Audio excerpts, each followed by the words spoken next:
இப்ப விஜய் சொல்லி அவன் திடீர்ந்தே இது பெரியார் மண்டா. இந்த மண் யாரையும் ஏன் எதற்கு என்று கேள்வி கேட்கக்கூடிய மண்.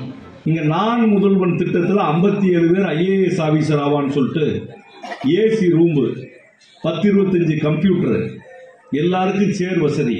இதை சட்டமன்றத்தில் எதிர்கட்சியாகவும் இருக்கிற போதும் ஆளுகிற கட்சியாக இருக்கிற போதும் எட்டப்ப மகாராஜா அவர்களை பேசுகிற அதிகாரம் என்பதை உச்ச நீதிமன்றத்தினுடைய தீர்ப்புகளை பெற்றுக் கொடுத்த ஒரு மாபெரும் தலைவன் மு.க. ஸ்டாலின். எதை பற்றியும் பயம் கிடையாது, யாருக்கும் பயம் இல்லை. அச்சமில்லாத ஒரு தமிழ் தேசத்தை உருவாக்குவதற்கு துணிந்து நின்ற ஒரு தலைவன். அந்த தலைவனுக்கு நீ ஓட்டு போடணும் தான் நாங்க கேட்டோம். 4 வருஷம் முடிஞ்சிருச்சு. 4 வருஷம் முடிஞ்சதுக்கு பெரிய வானத்தை இல்லா திரிச்சுட்டோம்ன்றதெல்லாம் நான் சொல்ல வரல. ஏய், தமிழ்நாட்டுக்காரன் எவனுக்கும் பயப்பட மாட்டாங்களா? அந்த தைரியத்தை ஊட்டுகிற தைரியமிக்க தலைவனுக்கு நீங்கள் வாக்களிக்க வேண்டும் என்று நான் கேட்கிறேன். இங்கு யார் வேணாலும் பேசலாம். திமுக எந்த ஜாதியையும் எந்த மதத்தையும் குறையா பேசலாம், எந்த இனத்தையும் குறையா பேசலாம். இங்கு சீமானை போன்ற சகோதரர்கள் ஜாதியால், மதத்தால், இனத்தால், மொழியால் இந்த மக்களை பிரிவினைவாதத்தை கொண்டு பேசுகிறார். இளைஞர்கள் அவருக்கு பின்னால் போறாங்க. அதுக்காண்டி முழுசும் போயிடுறான்னு சொல்ல மாட்டேன். போன வருஷம் போனவே இந்த வருஷம் அவர் கூட போகல. இப்ப விஜய் சொல்லி அவன் திடீர்ந்தே இது பெரியார் மண்டா. இந்த மண் யாரையும் ஏன் எதற்கு என்று கேள்வி கேட்கக்கூடிய மண். சாக்ரடீஸுடைய தத்துவத்தை விட, கன்பூசியஸுடைய தத்துவத்தை விட, சாணக்கியின் கௌடில்யனுடைய தத்துவத்தை விட உயர்ந்து நின்ற தத்துவம் இந்த திராவிட இயக்கத்தினுடைய சித்தாந்தம். இந்த தத்துவம் எவனையும் எதிர்க்கக்கூடிய, எவனையும் கேள்வி கேட்கக்கூடிய, தைரியத்தோடு எழுந்து நின்று பதில் சொல்லக்கூடிய ஆற்றல் மிக்க தத்துவம் தான் யாருடைய தத்துவம்? இந்த திமுகவினுடைய கொள்கை. அதனால இங்க இருக்கக்கூடிய இவன் சீமா என்ன பேசுறாரு?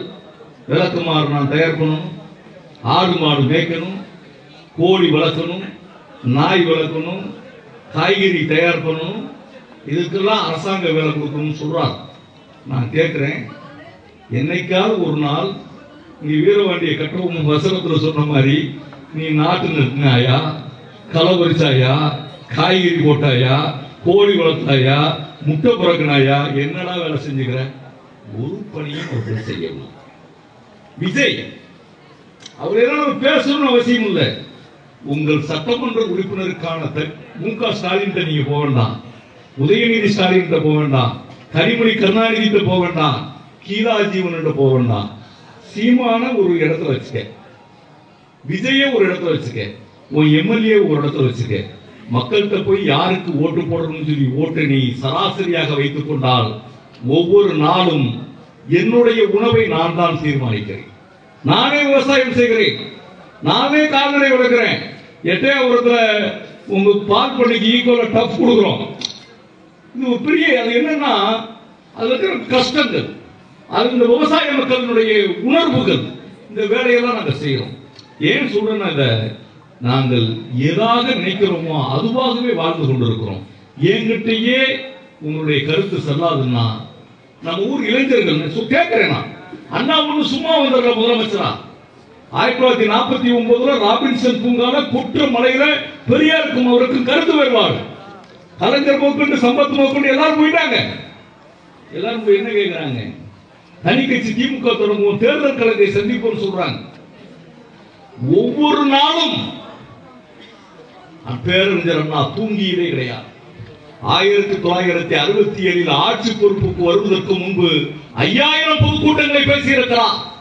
இன்று ரத்தத்தின் ரத்தமான உங்களுடைய உடன்பிறப்புகளாக வைத்திருக்கிற, உயிரினும் மேலான உடன்பிறப்புகளாக உங்களை கொண்டிருக்கிற கலைஞர் அவர்கள் லட்சத்திற்கும் மேற்பட்ட பொதுக்கூட்டங்களை பேசியிருக்கிறார்.